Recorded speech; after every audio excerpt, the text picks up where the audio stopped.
The probability value, or p-value, is the probability of observing a test statistics as extreme or more extreme than the one observed in the sample data.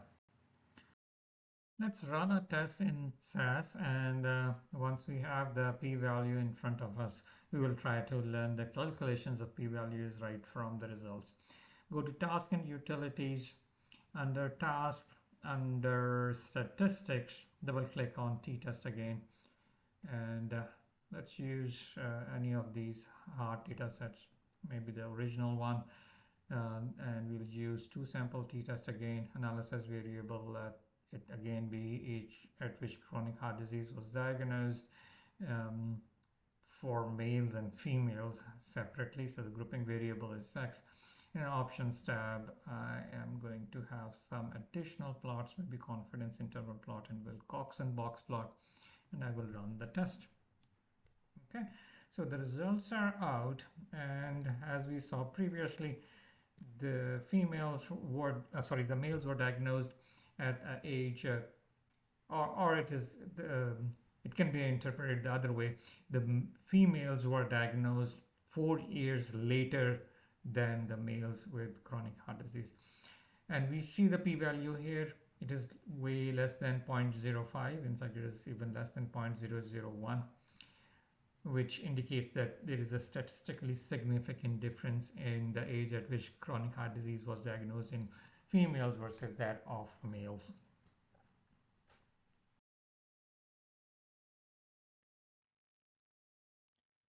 To calculate p-value, in step 1, we calculate what we call t-statistics.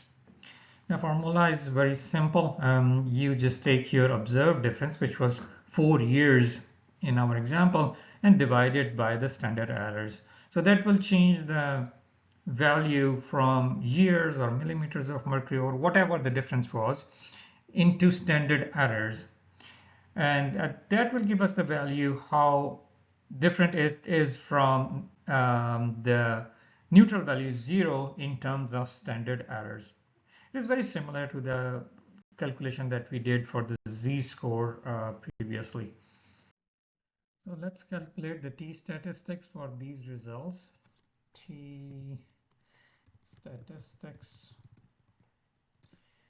equals the actual difference, that is 4 years, divided by the standard error, which is 0.5219, and it comes down to be, let me get rid of this thing.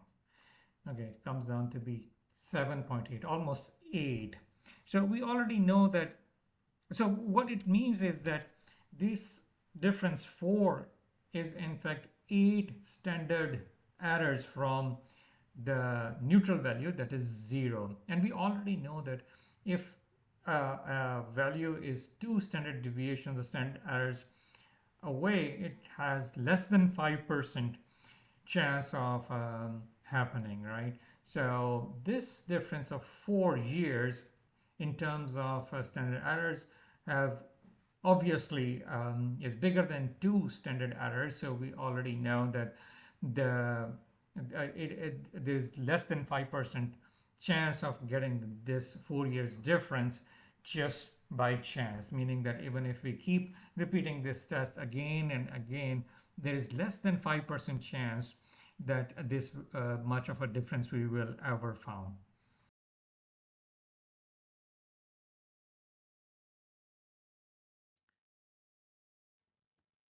So generally speaking, if you get a t greater than 2, it often corresponds to a p-value of less than 0.05, meaning that if you keep repeating that test again and again, say maybe 1,000 times, if your t was equal to 2, you have likelihood of getting 0 with the neutral value only 5% of the cases.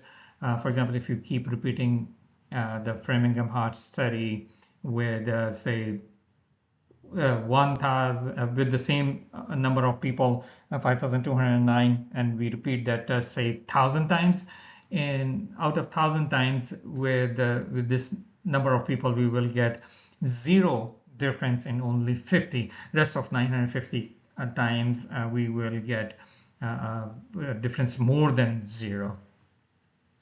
It is especially true for the large sample sizes, which again, as I said, implies that the probability of observing such a difference by random chance alone is less than 5%, but our p-value was less than 0.0001, which means that if we repeat the test maybe 10,000 times with the same number of people, we will get a 0 probably in less than one of those 10,000 samples.